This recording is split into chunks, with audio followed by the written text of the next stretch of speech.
Demon sleeping on their chest. You know, I can see why somebody would believe in malignant demons after that. And so I know how potent the experience can be, but it just makes me tend more towards the rational explanation, I think. Okay. So that's great. So you can tell me how you got into it and how you started.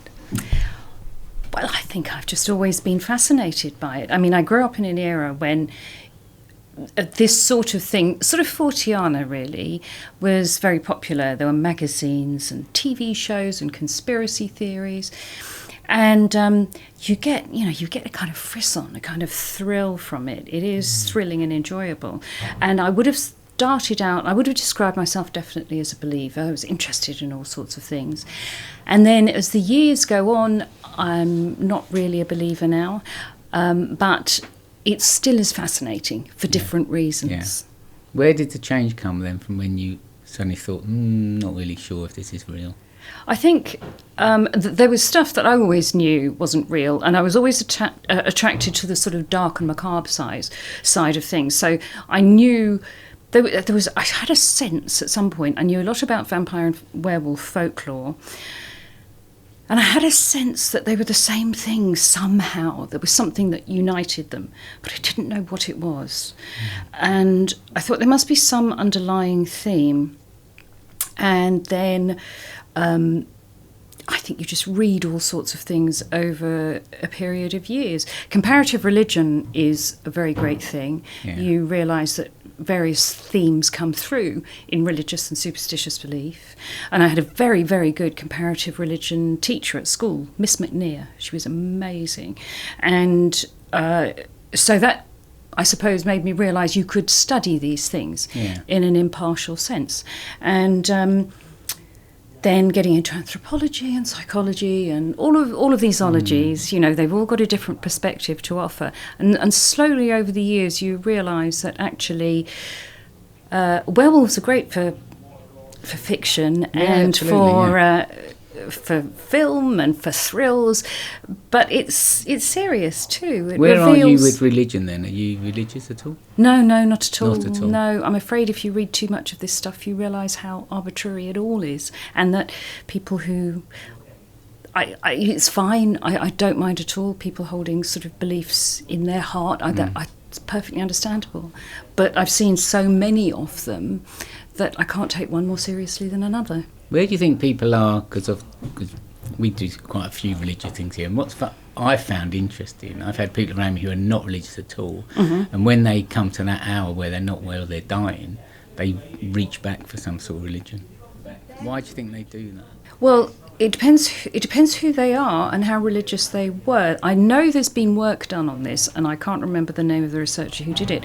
But what they found was that under fire, in effect, so in your very last days from illness or being under threat in a war situation, that the two categories of people who were most comfortable were the people who were soundly religious and had led an observant life because they think they're going to get the reward they've been working towards, and the complete atheists because they expected everything to stop after the music stopped playing. The people who were most nervous were the people who had some residual belief, but they were nervous that they hadn't really lived up to the standards of behaviour that was expected. Yeah, that's interesting. So, if you still believe a bit and you're worried that you're on your way to hell instead of heaven.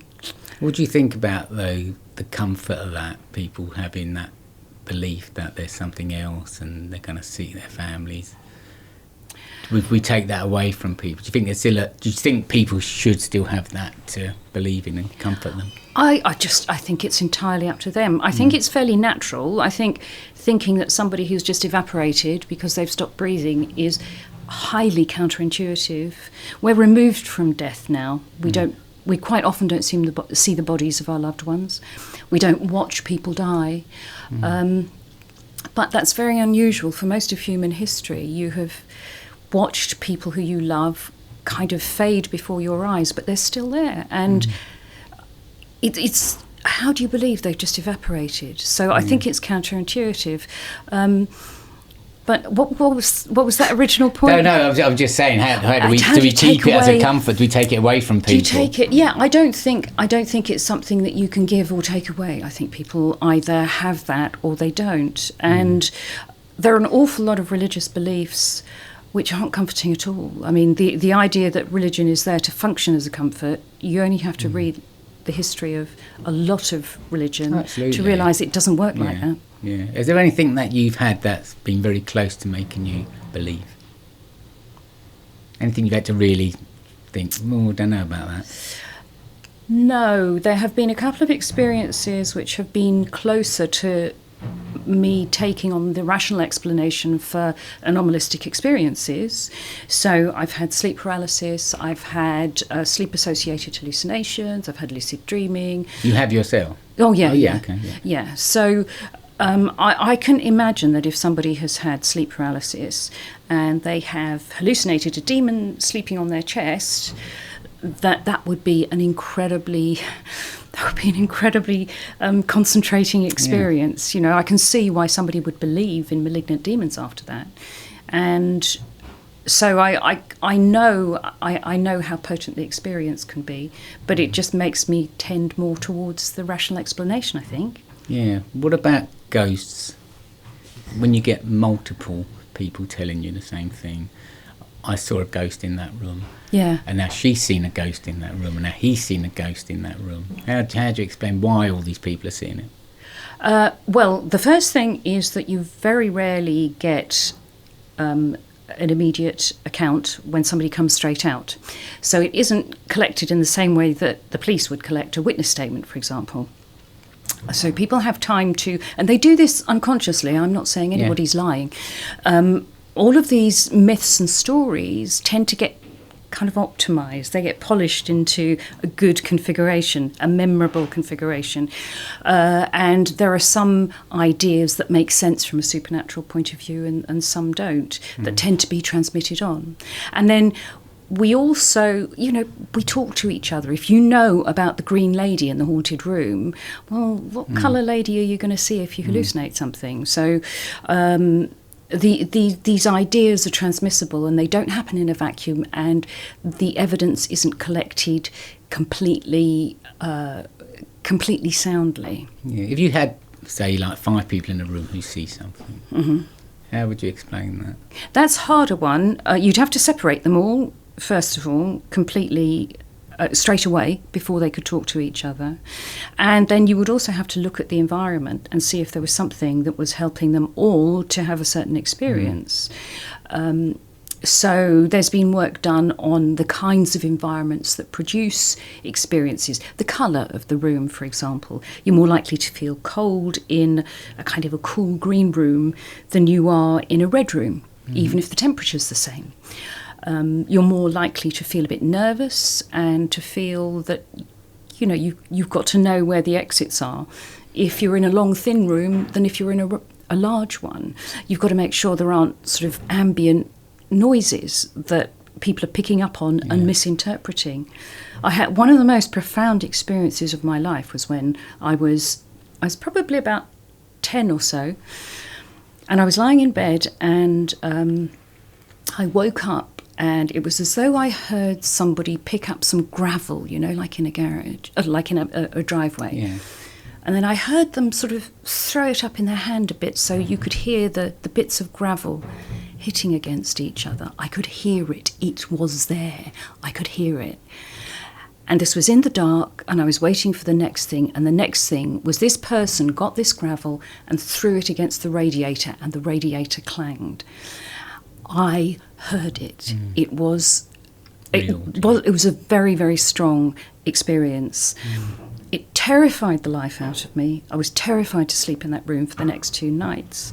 And then 2 days later, I found that there was a coin. I'd been given a Norwegian coin.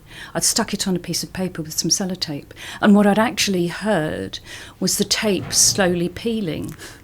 That was what I thought was the gravel. And then the coin fell down and hit the radiator. And yet, in microns of a second, I had come up with a plausible explanation for for something that really was going on. And I was doing what is really quite natural with humans and other animals, is that my first port of call was to intuit that it was an agent. It was something with intelligence and intentionality. And evolutionarily, I think that makes perfect sense, because those of our ancestors who didn't look for tigers before they looked for anything else are dead, and they didn't pass their genes on. So, you know, our ancestors were jumpy, so are we. Yeah. What about, you get really, really intelligent people who believe in this? All sorts of things, from astrology to, and they genuinely believe, from doctors to scientists. I mean, we had Arthur Conan Doyle was a great believer in it. He was, yeah. So how do you explain these people they're intelligent people, but they still believe? Well, this is the thing, is that belief in peculiar things isn't a function of intelligence. We know that for sure. Because, as you say, there are plenty of perfectly intelligent people. In the particular case of Arthur Conan Doyle, it's worth remembering that he had lost his son. And so he had great need for a compensator. In the case of Maurice Grosse, who investigated the Enfield poltergeist, he had lost his daughter. Oh, is that true? Oh, I didn't realise that. Yeah. I think it was a motorcycle accident, but it was some kind of accident before he went and investigated Enfield. And so for some people, religion, whatever its faults, can act as a compensator for people who've had losses. So that makes sense. With Arthur Conan Doyle as well, he lived in an environment, lots of people were losing relatives in the era of the First World War. It was hideous, and it was the first war that really happened kind of in the media. So people were getting this stuff as it was happening. And there was high religiosity, kind of fervent religiosity, not staid religiosity. This was kind of the era of spiritualism and things like that. So he was kind of bathed in a spiritual soup, if you like. These things, he had access to these ideas. And more than anything, I mean, there's kind of two ways of looking at religion and superstition and why we come up with them. And one is the functionalist explanation, which is that they serve a function. And you can look at it that way, and it's useful to sometimes, but it's pretty much gone out of fashion.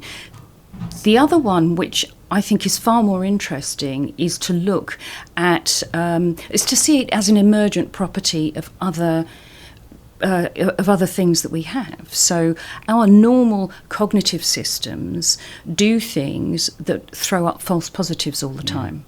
And as long as they're not particularly costly, then those false positives stay. And I think that probably accounts for an awful lot of religion and superstition. And with religion on top of that, you've also got the you've got the social structures and power structures, which you do, because you find when people have a loss, they do reach out to see if they can contact them again, and some get great comfort in that, and some, I've spoke to people and they genuinely believe this person has told them things that they would never have known unless they were in contact with. Well, that's where I think that an understanding of cold reading and hot reading is particularly useful. Most mediums, in my experience, who work commercially, really do believe in it. It's a religious belief for them, and they believe that they're doing something authentic. But if you want a really, really good reading, go to a mentalist magician. They're better at it. Oh, really? Oh, yeah, because they know the methods, and it's not so hit and miss. They will use a variety of techniques. They will use Barnum statements, so they'll say general things. They'll say, you've got an injury on your knee from when you were a child, haven't you? It was left knee. And then if you start going, say, no, it's the right one. I know it was the right one. So they will hone in gradually, and people read people like that, and they remember the results, the positive results, more than they remember the negative ones. Yeah, it's interesting, isn't it? Yeah. Because they do reach out a lot, even today, it's not something that was an old thing from Victorian time of people, but people actually today go and get comfort from. Oh, lots of people, yeah. From that. What do you think about, like, children and Father Christmas and the fairies? They love all that, don't they? You wouldn't want to take that away from them, would you? No, you wouldn't. You're speaking to someone here who, I had magical Christmases. I loved Father Christmas, and it hasn't stopped me being a killjoy in later life. So I don't. But you're not going to ruin that, are you? No. Tell me about vampires and things like that. How did you get an interest in that, and where did that all stem from? I think that was from the dark thrill. I mean, it's from a dark frisson. It's from... it's just... I loved the idea of horror films. I wasn't allowed to watch them because my mother thought it would disturb me in some way. But she let me go and talk to my aunties, my Geordie aunties, who believed in things and would tell me blood-curdling stories that were allegedly real. So... Is there still stories about vampires today coming out? Modern stories or not? Yeah, there are. I mean, people in the places where traditional vampire folklore survives are sensible enough to not particularly publicise it because they would be aware that, that they'd possibly be ridiculed. But it does seem that there are people who believe a lot of vampiric folklore doesn't necessarily extend to literal blood sucking. It sort of is that somebody is coming back from the dead to metaphorically take the life from somebody, and that sort of parasitic afterlife kind of meme is something that you see in so many configurations. There's a guy called Paul Barber who wrote a book called Vampires, Burial and Death, which went through the kind of post-mortem processes that corpses go through and how a great many of the ideas associated with traditional vampire folklore make perfect sense in relation to decomposition and things like that. Yeah. I mean, I think vampires, the memes, the tropes of the stories are fairly well understood and fairly universal, and the specifics of those ones are, I think Paul Barber has put his finger on those. What do you think about leprechauns? Leprechauns, okay, they're very specific kind of fairy folks, aren't they? And fairies are interesting because they come from all sorts of directions. There's a great guy called Francis Young who's written about the potential Romano-British origins of kind of spirits, that was religion which kind of carried on in an undercurrent even after Christianization. And obviously you have sort of the more Celtic elements, the sort of Breton and Cornish and Welsh kind of ideas, and you've got definitely Germanic influences. They would have called them elves. I mean, nobody would have called them... They didn't come around everyone having magic mushrooms or anything like that. They might have. They might have. These things are freely available in a forest, aren't they? They are. Yeah. What's your view on the devil? Do you think there's a devil? I think that when you're going through a hard time, it is very pleasing to find a scapegoat and to focus all of your ire on one person because the solution will be easy. So... because you still got exorcisms going on in the Catholic Church. Yeah. What do you think they stem from then? Possession? I mean, Jesus could reasonably regarded as a travelling therapeutic exorcist. I think Jesus carried out 12 exorcisms. So, it was about 12. And so it's kind of... It's a traditional kind of medicine, I suppose, to think that a demon is causing various things, especially things like epilepsy and so forth. Have you ever seen anyone who would have to have an exorcism? No, I would think I would refer them to a psychiatrist. And in the Catholic Church also, there are some notable exceptions, but I've spoken to some people who specialise in this kind of thing. The Catholic Church is generally pretty sober about this kind of stuff. Only going for it in the very last, the last resort. Where you're more likely to get an exorcism is more easily is a more charismatic, fundamentalist kind of a church. But obviously around the world there'd be different. Yeah. Like I'm saying, in Africa you've got your witch doctors. Yeah. And they believe. These people do believe.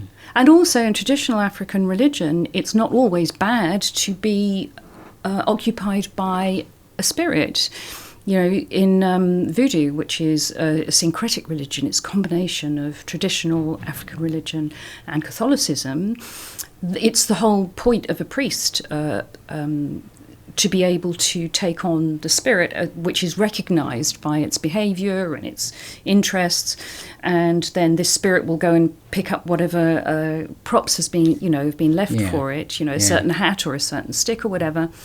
And they will be able to communicate with somebody who's commissioned the service. So possession isn't always a bad thing. It depends entirely on the background of the religion. And people can believe in it to the point where they actually behave like.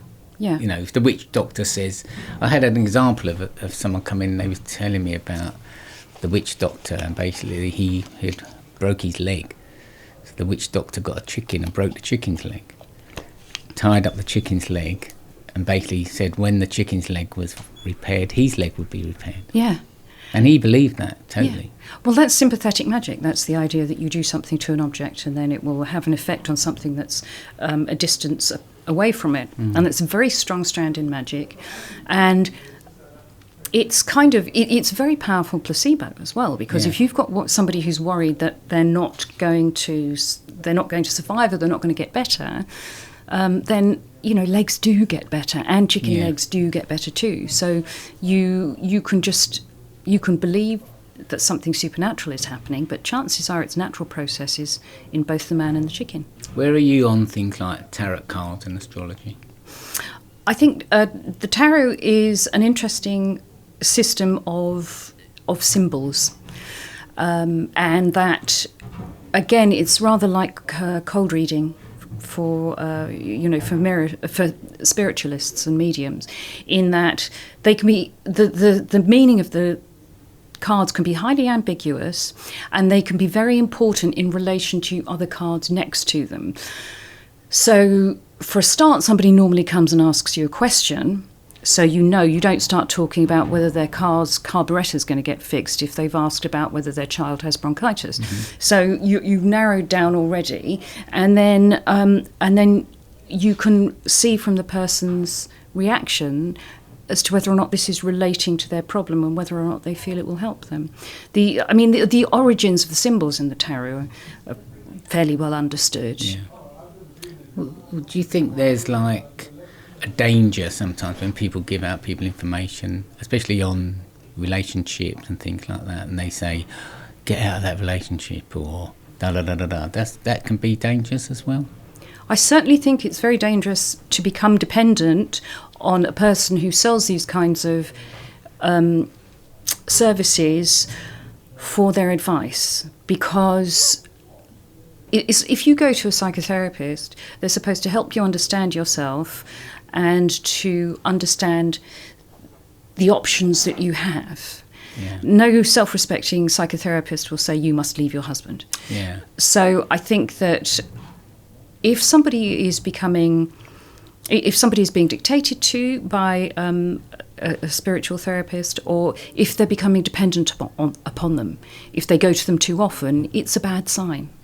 Does that happen? Do people get Oh yeah, I mean people get hung up on going to the medium and just. What about them as giving out the information? They genuinely believe they're giving out the right information? I think most of them do. There's a lot of. I would sort of split them into two categories. The ones who do large venues, theatres, and things like that. There's quite a few of those are show people, and you can do quite a bit of damage there. I mean, you can encourage people to. Because it's not entertaining to be too fuzzy, you've got to be fairly certain about things. Yeah, I suppose. And if people are vulnerable, getting a balance, isn't it, between giving people the right information and not sort of overdoing it. Where do you stand on UFOs and aliens? And I don't know. UFOs, I think you've got to really be a nerd about UFOs, because there's so much information about them. I think that statistically speaking, there are probably aliens somewhere. I don't know if they're monocellular organisms or if they're as sophisticated as us, who knows. But the chances of them being close enough to be able to visit us are Very thin indeed. And certainly the celebrated UFO events that people refer to, Area 51 and Frensham Forest and all those kinds of things, there have been so many more rational explanations of those things. What about the multiple, when people are up looking in the sky and lots of people see these crafts and things like that? How do we explain all that? Well, you can see comets, you can see aerial phenomena that look bizarre. I did a UFO thing a little while ago. There were a couple of fighter pilots. I think they ended up. One of them ended up spotting the other one and sort of thinking it was a UFO. Yeah, of course they can spot each other over vast distances. And what about the abduction? Oh, abductions, I think that's a little bit more down to earth. That's, have you heard of something called sleep paralysis? I have, yeah, sleep paralysis, where your switches for everything that happens in your body and your mind as you go to sleep kind of get a bit muddled up, and you can have some pretty profound hallucinations. You can end up feeling as though you're floating, you can end up feeling as though you're twirling around in the air, you can feel that you're paralysed and helpless, you can hallucinate beings around you. I saw the Cadbury Smash robots once. I don't think it was a real UFO experience. I think I was hallucinating. And so you've got these dream phenomena intruding onto waking phenomena. Where did we all start to learn about this? Where did we, before you'd have said, oh, I saw a ghost. Where did we start thinking, well, that wasn't a ghost, and you're having this sleep paralysis or you're having whatever? Where did that all start to happen? When did people start to actually look into it more deeply? It depends which explanation. Like yourself, you suddenly started to look into it and think, well, I'm not comfortable with this, I think it might be this. Might be something else. Well, there were Greek philosophers who were trying to come up with rationalistic explanations for the universe, mechanistic explanations for the universe. It disappeared for a little while, but as soon as you've got organised industrial sort of nations and, rationalism coming back into thought preceded industrialisation. You've got Descartes and everything. I guess it's sort of 17th century it started in a big way, but you could antedate that actually. An awful lot of magical thought and magical philosophy and investigation in the Middle Ages was considering mechanistic explanations for things, and the beginning of scientific philosophy. That Albertus Magnus and Thomas Aquinas were looking for evidence for things rather than just trying to work things out imaginatively from first principles. So there's still a lot of shows out there who promote it and say this is real, even down to the Loch Ness Monster. There's still people out there still trying to prove it. Well, it's more entertaining, isn't it? I mean, Do you think it is purely entertainment value? I think it tickles people more. Yes, I mean, if I go to a scary film, I want to see a ghost or something.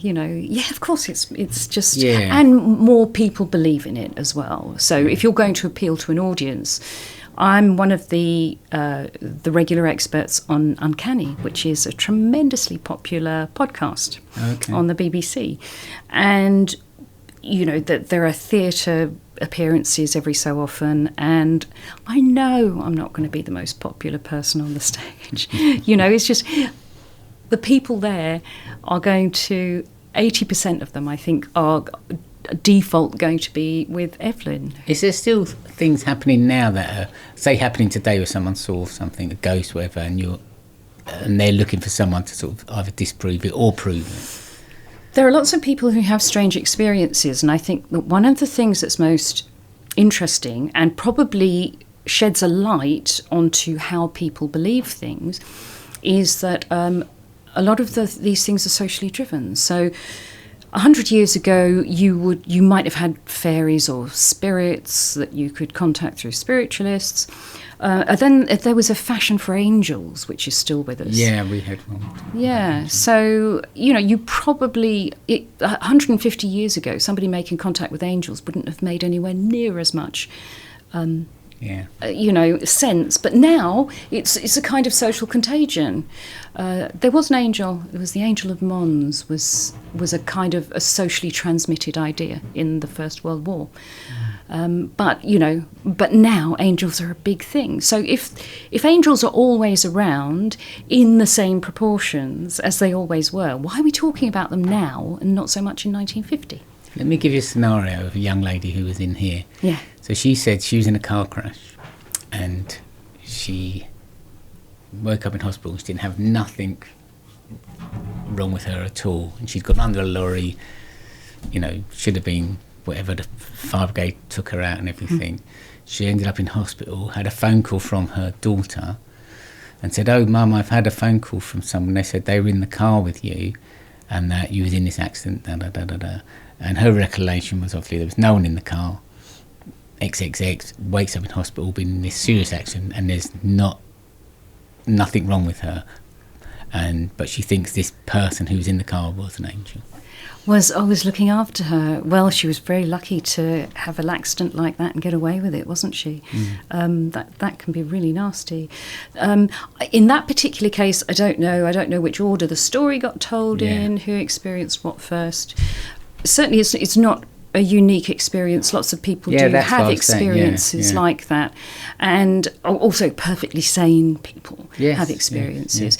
It doesn't quite fit into that story, but there is a story. Now, I wish I could remember who's written the book, but there's a book called The Third Man Factor, where people are prone to hallucinating a companion when they're close to death, or they're going through extreme difficulty, or they're tired. Okay. So people, going across polar ice caps, or doing solo flights or whatever, and they have a sense of someone who's a presence, someone with them. A presence, or someone behind them who's friendly, who's helpful, and that might be neurologically, that might be you experiencing yourself one step removed, and through tiredness or stress or whatever. Because people say that there's a big theory that basically, just as people are going to die, they'll see a relative or someone. Yeah. And that's like these persons come just before they... To collect them. Collect them. Yeah. What do you think of that? Do you think they're coming to collect them, or you think it's like you said? They might. Who knows? I mean, nobody's ever caught them on film, but the experience seems to be very common, doesn't it? And it would be interesting to know whether or not that happened mostly with people who knew they were dying or who didn't know they were dying. Because if you knew you were dying, you'd have some time to prepare for that, I suppose, and to have that expectation. What about the ones who die and they say they went to the other side and then they come back? Well, where are they going? There are people who've been to the other side and it isn't very nice as well. So can you imagine living the rest of your life like that, sort of thinking... We don't hear many saying it's not nice, do you? Yeah. Don't you get most sort of saying, "Oh, I saw a lovely light and I got there," and they said, "No, you got to go back because it's not your time." Yeah, there's the light at the end of the tunnel, and that's sort of also thought to be neurological. There are these basic shapes that you hallucinate. But there are people who don't go to a nice place. There are also, in folklore, there are messengers. There are people who, if you don't have a relative, they will come for you. So you know that it's a white lady or a green lady. Banshees in Irish folklore probably don't cause death. They're probably a signifier of a noble lineage. So you're important enough to have a family angel come to get you, or to give a sign that you're about to die. They don't cause it. They're a sort of a status symbol, really. Yeah, because people did have advisors, weren't there? Astrological advisors who would tell them how they should lead. Oh, go to battle, don't go to battle. This is there. Oh yeah, absolutely. So where was that all coming from? They just basically, it was just over a period of time people brought up a belief to. It's very difficult to separate astrology from astronomy, and astronomy started. It was well attested in ancient Babylon, so 2,000 years BC, and our astrological star signs still come from the classification that the Babylonians created, and they were very good at it. And it's very difficult because there are some astrological phenomena which do cause differences on the Earth, and it's completely self-evident. Things like tides. So the idea that there is some kind of soup that we're bathed in. We live in a miasma, and something affects something else. You have to try and decouple those things, and it takes a long, long time, and also kind of methods and statistical methods that we only really have access to now to say, what was March an unlucky year for you or whatever. And so decoupling astronomy and astrology really only happened as recently as, we're starting in the 17th century, I suppose. I mean, astrology was still a perfectly respectable form of science. Yeah. What do you think about the modern day conspiracy theories? Is that similar to what people have had in the old days? Now we've created another conspiracy theory where people create things to have some sort of belief in something that... Yeah. Is it a modern day sort of like, where people used to think of the witches and this and that, and now we're all conspiracy theorists? I think there's something in that, yeah. I mean, one thing I've noticed is that if you're speaking in a public hall, a public forum, if you're talking about ghosts, you're going to be looking at women. If you're talking about UFOs or conspiracy theories, you're going to be talking to a load of men. And so there's something of a sex difference in who tends towards those kinds of beliefs. There has been work done on the kind of psychological traits that people who go for conspiracy theories have. And I think they do... I think they're really sort of compensatory for some people. You can see a kind of a tendency to see patterns where there are none. I mean, we need to see patterns. This is another of our evolutionary talents that we'd better have, otherwise we won't survive. Yeah. But we're all on a sort of like a distribution graph as to whether we've got them. Some people do, some people don't. And I think people who are really fixated, perhaps people with autistic-y type traits, just see all of the facts and pull them all together.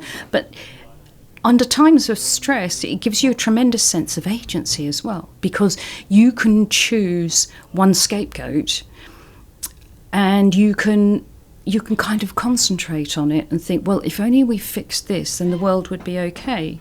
And regrettably, the world's a lot more complicated than that. Yeah, just a little bit. It's interesting, though, you say women are more interested in ghosts. Yeah. Why would that be? I don't know. I wonder if it's because... making some sort of really gross generalisations here, but perhaps men are more interested in systems and women are more interested in people. Yeah. I really don't know, but it's just something that I've noticed. Is it a comfort to women to think of a ghost or to think of an angel? Depends on the ghost. Not all the ghosts are very nice. Some of them bring death or make the room cold or scare the life out of you. So It depends on the ghost. Right. So my last question to you is Halloween. Yeah. What do you think of it and what do you do on Halloween? It's my Christmas. I mean, I love Halloween, and so just all of the corny things that you like. There's the ghosts and I do trick or treat. I give out sweets to kids, and also close to Halloween, not on the same date, but sort of like a month later, is Krampusnacht in sort of Germanic type of countries, and it's where you've got a Christmas demon that goes around, sort of punishing bad children, as opposed to St. Nicholas who brings the presents. Yeah. So So you enjoy it? Oh yeah, I love it. It's a good time for you. Yeah. So I'll leave it there. But if in the future you want to come back and do something specific with me, talk about either ghosts, vampires, and we give it a bit more time and go into it more depth, I'd really enjoy doing that. I really enjoy talking to you. It's really fun. So that's been really, really interesting. I've really enjoyed all that. I'm sure people really, really like listening to that. Oh, good. So thank you very much for coming in, and we will do this again. Having me. And I will hope that you'll come in with some subjects that we can really sort of go in depth on. Oh, definitely, we'll do. So lovely. Thanks for coming in. Thanks, Ben. Thank you. Is that all right with you? That was fantastic. Yeah, sure.